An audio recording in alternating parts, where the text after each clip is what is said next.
Hello friends, कैसे हो आप सब। तो आज हम करेंगे प्रियम्बल की डिटेल्ड डिस्क्रिप्शन। तो लास्ट लेक्चर में हमने इंट्रोडक्शन की थी प्रियम्बल की। अगर आपने नहीं देखी है तो आप देख लो, उसका लिंक डिस्क्रिप्शन बॉक्स पे है। जहाँ पर हमने देखा था कि प्रियम्बल कौन से वर्ड से लिया गया है, प्रियम्बल का मतलब क्या है।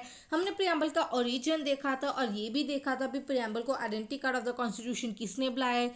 हमने इसके अलावा प्रियम्बल के कंपोनेंट्स देखे थे, कुछ इंपॉर्टेंट पॉइंट्स देखे थे जिसमें हमने इंक्लूड किया था। अभी हमने रशियन रेवोल्यूशन और फ्रेंच रेवोल्यूशन से क्या लिया है। हमने ऑब्जेक्टिव देखा था कॉन्स्टिट्यूशन का। और हमने प्रियम्बल को एक ब्रीफ डिस्क्रिप्शन में, एक छोटी सी डिस्क्रिप्शन में पढ़ा था। हमने प्रियम्बल को पढ़ा था, उसकी कुछ जानकारी ली थी उसके बारे में। तो आज हम उसकी पूरी डिटेल डिस्क्रिप्शन करेंगे। हम उसमें पूरे जो वर्ड्स, इंपॉर्टेंट वर्ड्स होते हैं उसकी बहुत से अच्छे से जानेंगे उन वर्ड्स का मतलब। तो चलो शुरू करते हैं। तो ये है हमारी प्रियम्बल। तो इसमें अगर हम पढ़ें, we the people of India having solemnly resolved to constitute India into a sovereign, socialist, secular, democratic republic and to secure to all our citizens justice, social, economic, and political liberty of thought, expression, belief, faith, and worship, equality of status and opportunity, and to promote among them fraternity, assuring the dignity of the individual and the unity and integrity of the nation. तो ये जो words हैं, sovereign, socialist, secular, democratic, justice, liberty, equality, fraternity, आज हम ये सभी words को ना बहुत ही ध्यान से और बहुत ही डिटेल में पढ़ने वाले हैं। एंड मैं ये अश्योर कर दूंगी भी, ये सभी वर्ड्स में से ना आपको कोई वर्ड में कोई दिक्कत नहीं होएगी। और अगर आपको ये वर्ड्स अच्छे से समझ आ गए तो आपको सारी प्रियम्बल अच्छे से समझ आ जाएगी, इसकी गारंटी मैं लेती हूँ। तो चलो शुरू करते हैं हम आज का लेक्चर। तो जो प्रियम्बल का फर्स्ट वर्ड है, we the people of India, ये signifies power is ultimately vested in the hands of the people of the India. मतलब जो पीपल है इंडिया की, वही सुप्रीम पावर है। पीपल के ऊपर कोई नहीं है। ऐसा नहीं है इंडिया को कोई एक राजा है और वो रूल करता है, अपनी मनमानी कर देता है। नहीं, सभी जो पीपल है वही राजा है, ऐसे मान सकते हो आप। जो पीपल है ना इंडिया के, सभी वही राजा हैं। वो अपनी मर्जी से लॉ बनाते हैं। वो एक पीपल इलेक्ट करते हैं जो उनके बेनिफिट्स के लिए ही लॉ बनाता है, ठीक है। तो ये जो पॉइंट है, इंपॉर्टेंट पॉइंट, ये मैंने आपको पहले भी बताया हुआ है। भी प्रियम्बल एक बहुत ही इंपॉर्टेंट है क्योंकि अब तक उसे एक बार ही अमेंड किया गया है, that is 1976 by 42nd amendment act, socialism secularism, सेकुलरिज्म और इंटीग्रिटी के वर्ड्स डाले गए थे, इंसर्ट किए गए थे। तो अब हम पढ़ेंगे कुछ इंपॉर्टेंट वर्ड्स जैसे सोवरन, सोशलिस्ट, डेमोक्रेटिक, लिबर्टी। तो चलो शुरू करते हैं। सबसे पहले सोवरन, इसका मतलब है सुप्रीम या इंडिपेंडेंट। हमारी जो इंडिया है ना, वो इंडिपेंडेंट है, इंटरनली भी और एक्सटर्नली भी। कैसे? हम एक्सटर्नली कोई किसी ने हमें कंट्रोल नहीं किया हुआ ना। जैसे पहले ब्रिटिशर्स थे, उन्होंने इंडिया पर राज था, उनका राज था, तब इंडिया कुछ नहीं था, बस ब्रिटिशर्स का ही राज था तब। तो अब ऐसा कुछ नहीं है, इंडिया इंडिपेंडेंट है। वहाँ पर ना ही ब्रिटिशर्स का राज है और ना ही कोई और किंग या रूलर का। और हम इंटरनली भी फ्री है। कैसे? हमारे पास एक गवर्नमेंट है जो पीपल के द्वारा ही चूज की जाती है। वो अपने आप नहीं बनती, वो पीपल ही चूज करते हैं। कोई हेरिडिटरी रूल नहीं है यहाँ पर। पीपल एक गवर्नमेंट चूज करेंगे और वही पीपल के लिए, पीपल के बेनिफिट्स के लिए बनाएगी। और अगर उसने ऐसे नहीं किया तो अगले इलेक्शन में वो फॉल हो जाएगी, ठीक है। So the word sovereign means supreme और independent. India is internally and externally free.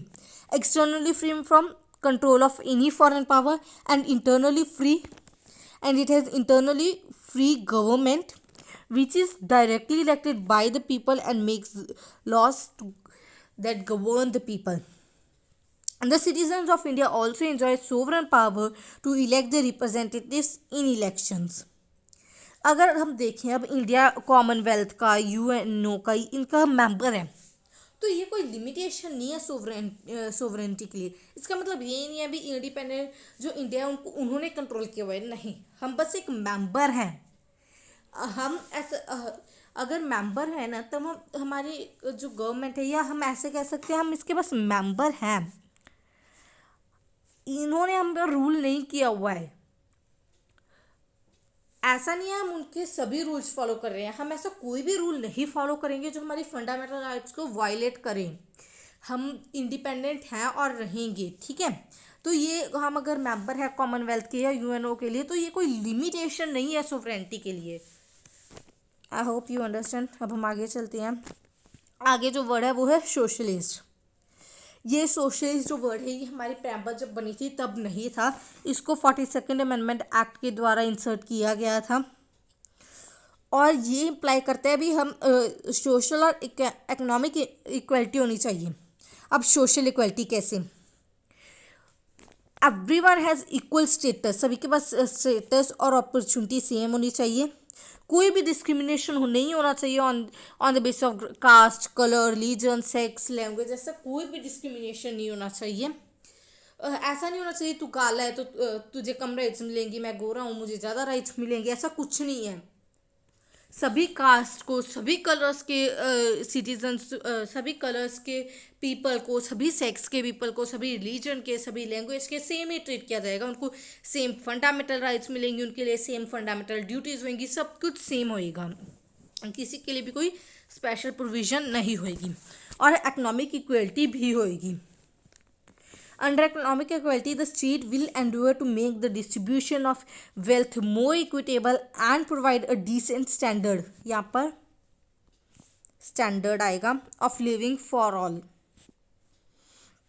जो नेचुरल रिसोर्सेज की डिस्ट्रीब्यूशन होती है ना, उसके लिए डिसेंट स्टैंडर्ड ऑफ लिविंग बताएगा, मतलब बनाएगा सबके लिए। हम अमीर और गरीब होते हैं ना, होते ही हैं, तो वो जो डिस्ट्रीब्यूशन है वो ऐसे हो सकता है ना, अभी हम सबके लिए डिसेंट स्टैंडर्ड ऑफ लिविंग भी जाए। अभी जो बहुत ही पुअर है, जिनको एक दो रोटी का खाना भी नसीब नहीं होता एक दो वक्त का, उनको हम थोड़ा सा ज़्यादा दे दे भी वो अपनी एक डिसेंट स्टैंडर्ड ऑफ लिविंग जी सकें। और जिनके पास बहुत पैसा है, बहुत वो आलीशान घरों में रहते हैं, उनको कम दे दें। तो जो कि सभी का डिसेंट स्टैंडर्ड ऑफ लिविंग हो जाए। ऐसा भी हो सकता है अभी उनको ना दे, जो बहुत से गरीब हैं उनको ज़्यादा दे दे भी, वो भी अपनी लाइफ खाना खा सकें, ठीक है। सो सेकुलर नेक्स्ट वर्ड, ये भी पहले नहीं था, इसको भी 42nd अमेंडमेंट एक्ट के द्वारा इंसर्ट किया गया है। और ये इम्प्लाई करते हैं equality of all religion and religious tolerance. सभी रिलीजन को सेम ही राइट्स मिलनी चाहिए, सेम ही सब कुछ मिलना चाहिए। अगर मैं हिंदू हूँ तो मैं हिंदू रहकर कहीं मर्जी रह सकती हूँ, और ऐसा नहीं है अभी कहीं कोई मुझे निकाल दे भी आप यहाँ नहीं रह सकते, आप हिंदू हो, इंडिया में इस पार्ट में नहीं रह सकते, बिहार में नहीं रह सकते क्योंकि आप हिंदू हो, पंजाब में नहीं रह सकते, ऐसा कुछ नहीं है। मैं इंडिया में कोई भी पार्ट में रह सकती हूँ, कहीं भी, और इसके लिए मुझे कोई भी नहीं रोक सकता है। मैम अपने जो कोई भी है, कोई भी इंसान अपने धर्म का प्रचार कर सकता है, रिलीजन का कोई नहीं रोक सकता है। और ये बात आपको ध्यान रखनी है, अगर सेकुलर का मतलब इंडिया में ये है रिलीजन एंड रिलीजियस टॉलरेंस, तो इसका मतलब ये नहीं है सभी कंट्रीज़ में ये है। The meaning of secularism in the west, यहाँ पर वेस्ट क्या हमें बताता है, वेस्टर्न कंट्रीज़, वेस्टर्न कल्चर के साइड का इसका मतलब अलग है। वहाँ पर क्या है, वेस्टर्न कंट्रीज में सेकुलरिज्म का मतलब complete separation between state and the religion. वहाँ पर वेस्टर्न कंट्रीज में क्या है, complete separation between state and religion. और इंडिया में क्या है, state shall respect all the religion and there should be no special provisions for any religion.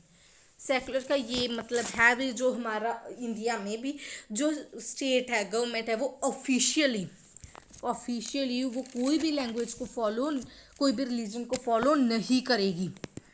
सभी कॉन्स्टिट्यूशन में सभी रिलीजन इक्वली ट्रीट होंगे, सभी रिलीजन को same provisions, same status, same equality, सभी कुछ सेम दिया जाएगा। ऐसा नहीं है कोई रिलीजन ज़्यादा अच्छा माना जाएगा, कोई रिलीजन कम। इंडिया ऑफिशियली कोई भी लैंग्वेज को, कोई भी रिलीजन को फॉलो नहीं करेगा। सभी सिटीजन्स एक बराबर हैं लॉ के आइज में, ठीक है। सो in India, secularism means that the state shall respect all religion equally and there shall be no special provisions for any religion. India therefore does not have any provision official state religion. All citizens, irrespective of their religion beliefs, are equally in the eyes of the law. ठीक है, तो चलो अब हम आगे चलते हैं. Republic democratic. अब हम डेमोक्रेटिक देखते हैं. डेमोक्रेटिक का क्या मतलब होता है. The democratic polity is a possession of the supreme power of the people. Democratic का मतलब होता है people is supreme power. The first जो हमारे प्रीएम्बल का फर्स्ट पार्ट है जो कि है we the people of the India, और जो लास्ट पार्ट है give ourselves this constitution. We the people of India और last part give to ourselves this constitution. ये जो पार्ट है प्रीएम्बल का, ठीक है.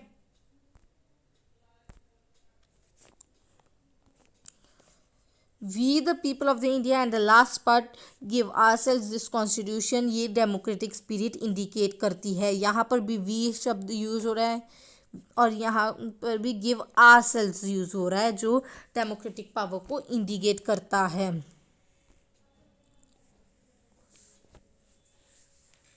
ठीक है, तो चलो आगे चलते हैं. The people of India elect their governments at all levels. हम डेमोक्रेटिक है क्योंकि जो पीपल ऑफ इंडिया वो अपनी पीपल हैं जो वो अपनी गवर्नमेंट हर लेवल पे इलेक्ट करते हैं, चाहे वो यूनियन गवर्नमेंट हो, चाहे वो स्टेट गवर्नमेंट हो, चाहे वो लोकल गवर्नमेंट हो. सभी गवर्नमेंट्स इंडिया के द्वारा ही इलेक्ट की जाती हैं by the system of adult universal adult franchise. छोटे छोटे बच्चे वोट नहीं कर सकते, उसका रीज़न आपको पता ही होएगा. ठीक है, आई होप उसका रीज़न आपको पता ही होएगा क्यों.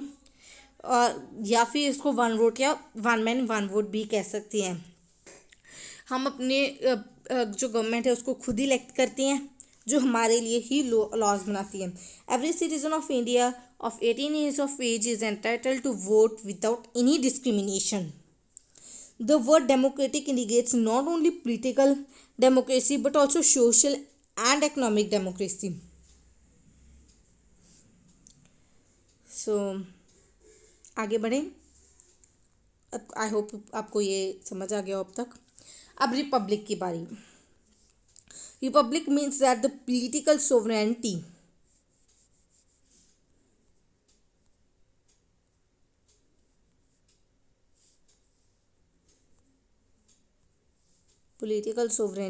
is entitled with the people and not in a single hand like king. Political sovereignty का मतलब होता है एनी जो भी पर्सन है इंडिया में वो इलेक्शंस में स्टैंड हो सकता है, चाहे वो कोई भी है, वो इलेक्शंस में पार्टिसिपेट कर सकता है either by standing in elections as a candidate और by voting.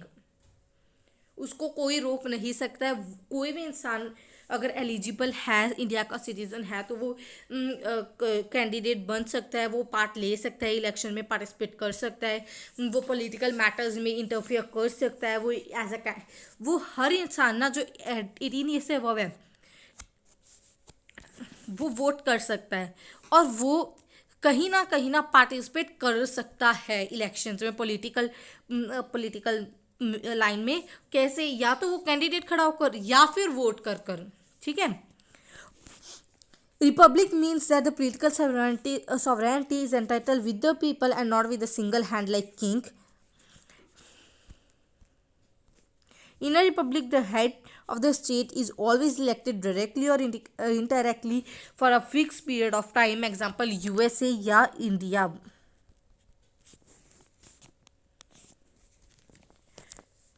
Therefore, the term republic in our preamble indicates that the India has an elected head president. जो इंडिया का है ना हेड, वो प्रेसिडेंट होता है, elected head.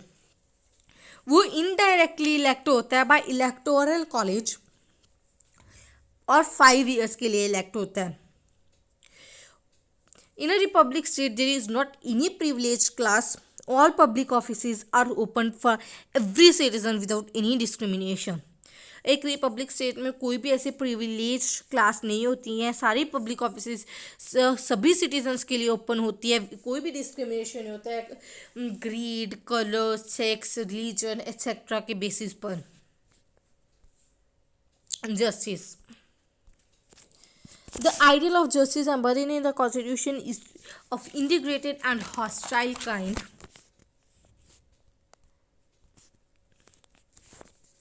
The term justice in the preamble embraces three distinct forms: social, economic, and political justice. Social, economic, and political justice, which is secured through various provisions of fundamental rights and directive principles. Directive principles क्या होती हैं और fundamental rights ये मैंने आपके पिछले lectures में बताया हुआ है, अगर आपने नहीं देखी तो आप देख लीजिए. Social justice means equal treatment of all citizens without any social distinction. कोई भी कास्ट, क्रीड, कलर के बेसिस पर कोई भी डिस्क्रिमिनेशन नहीं होएगा. Social discrimination. इकोनॉमिक फैक्टर्स पे लिए कोई भी डिस्क्रिमिनेशन नहीं होएगा. और political justice means all citizens should उनको इक्वल राइट्स मिल जाए, पॉलिटिकल इक्वल राइट्स मिल चाहिए और वो वॉइस उठा सकते हैं. सभी सिटीजन्स 18 ईयर्स के वो वोट कर सकते हैं और कोई भी नहीं रोक सकता है. इक्वल राइट्स मिलने चाहिए. अगर वो एलिजिबल हैं और वो कैंडिडेट बनना चाहते हैं, इलेक्शंस में पार्ट लेना चाहते हैं, एज अ कैंडिडेट स्टैंड होना चाहते हैं, तो वो हो सकते हैं. सभी पीपल, अगर आप भी उतने अगर आप खड़े हो सकते हो तो ऐसा नहीं है मैं कोई और रीजन से हो तो खड़ी नहीं हो सकती हूँ. अगर आप खड़े हो सकते हो तो मैं भी खड़ी हो सकती हूँ. अगर हम दोनों एलिजिबल हैं, बट कास्ट, क्रीड, कलर ऐसे हम नहीं, कोई भी हमें डिस्क्रिमिनेट कर सकता है. हम पॉलिटिकल में पार्ट ले सकते हैं और वोट भी कर सकते हैं. आगे, liberty means the absence of restraints of an activity of individual and at the same time providing the opportunity for the development of individual personalities. The preamble secures to all our citizens of India liberty of thought, expression, belief, faith, worship through the fundamental rights enforceable in court of law in case of violation.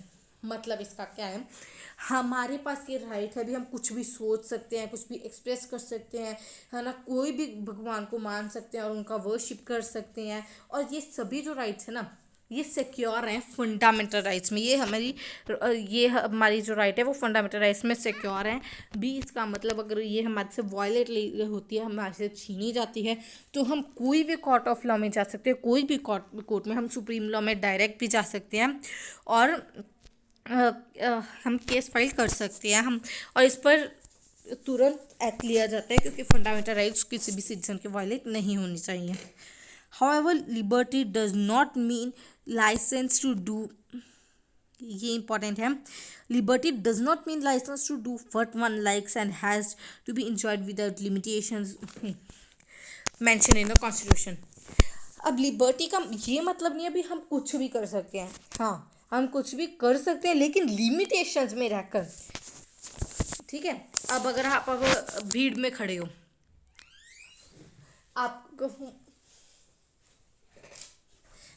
आप ऐसा हाथ फैला रहे हो, आप अपना हाथ खोल के फैला रहे हो, घुमा रहे हो आप अपना हाथ, और सामने एक आदमी है, उसको चांटा लगे, तो आप कहोगे भी मेरी तो फंडामेंटल राइट है, मैं तो ऐसे हाथ घुमा रहा हूँ, वो सामने आया, मेरी क्या गलती. ऐसा नहीं हो सकता. आपको वो फंडामेंटल राइट्स मिलेंगी जो दूसरों को फंडामेंटल राइट्स वायलेट किए बिना हो. ठीक है. अब समझो बात को भी, अगर हम दूसरों के फंडामेंटल राइट्स को वायलेट कर रहे हैं ना, तो वो हम नहीं ले सकते. That is not a fundamental right. अपनी फंडामेंटल राइट बचाने के लिए हम दूसरों के फंडामेंटल राइट को वायलेट नहीं कर सकते हैं. ठीक है. अगर हम हाथ फैला रहे हैं तो उसकी तो फंडामेंटल राइट वायलेट ही हो रही है ना. वो कहेगा मुझे खड़े खड़े ही ऐसे कोई मार सकता है, नहीं मार सकता ना. तो लिमिटेशंस में रहकर वो सभी लिमिटेशन कॉन्स्टिट्यूशन में मेंशन्ड है. ठीक है. ये पॉइंट मैंने आपको पहले भी बताया हुआ है, जो मैं बताने जा रही हूँ फिर से बता देती हूँ. The ideals of liberty, equality of fraternity, ये फ्रेंच रेवोल्यूशन से लिए गए हैं. ठीक है. अब आगे equality. Equality means absence of special privileges of any section of the society and the provisions of the adequate opportunity for all the individuals without any discrimination. It also means equal treatment under the law irrespective of the status of an individual. इसका क्या मतलब है भी, कोई भी section को special rights नहीं दी जाएंगी.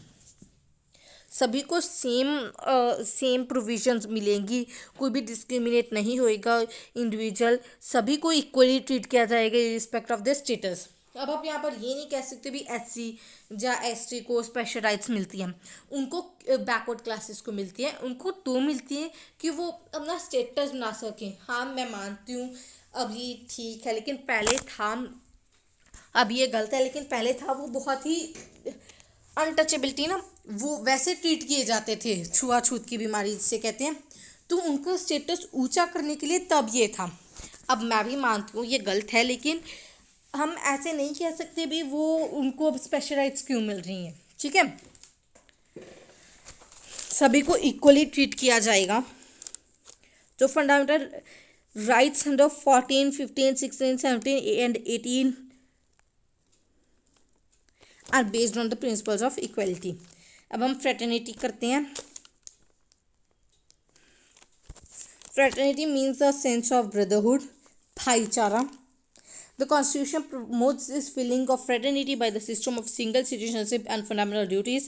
It asserts that social divisions should be removed and the identity of belonging of Indian nationality is nourished.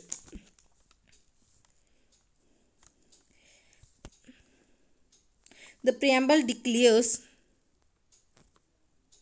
that fraternity has to assure the dignity of the individual and the unity and integrity of the nation. The word integrity has been added in the preamble by the 42nd Amendment Act of Constitution 1976. तो ये था आज का, हमने जो सभी main words थे वो हमने कवर कर लिए हैं। हमने सोवरन पढ़ लिया, क्या होता है सोशलिस्ट पढ़ लिया, सेकुलर पढ़ लिया, डेमोक्रेटिक पढ़ लिया, रिपब्लिक पढ़ लिया, जस्टिस, लिबर्टी, इक्वलिटी और फ्रेटर्निटी भी पढ़ लिया अच्छे से ब्रीफ में। सोशल, इकोनॉमिक और पॉलिटिकल जस्टिस पढ़ लिया, liberty of thought, expression, belief and faith पढ़ लिया, equality, status of and opportunity पढ़ लिया हमने, fraternity, assuring the dignity of an individual ये भी पढ़ लिया। अब आई बिलीव आपको ये सभी जो प्रीएम्बल है ना वो अच्छे से समझ आ गई होगी। We the people of the India का मतलब भी हमने समझ लिया। अब सबसे पहले हमने, अब हम पूरा एक कर ले समझी। सबसे पहले हमने प्रीएम्बल की इंट्रोडक्शन की, फिर हमने ओरिजिन किया, फिर हमने कंपोनेंट्स देखे प्रीएम्बल के, फिर हमने कुछ इंपॉर्टेंट पॉइंट्स देखे, फिर हमने पूरा ब्रीफ में पढ़ा we are the people of the मतलब क्या होता है, sovereign, socialist, secular, democratic, republic, justice, liberty, equality, fraternity. अब हमारी यहाँ प्रीएम्बल ख़त्म होती है। Thank you, have a nice day and stay tuned. Like, share and subscribe to my channel if you like this video, and stay tuned. Thank you.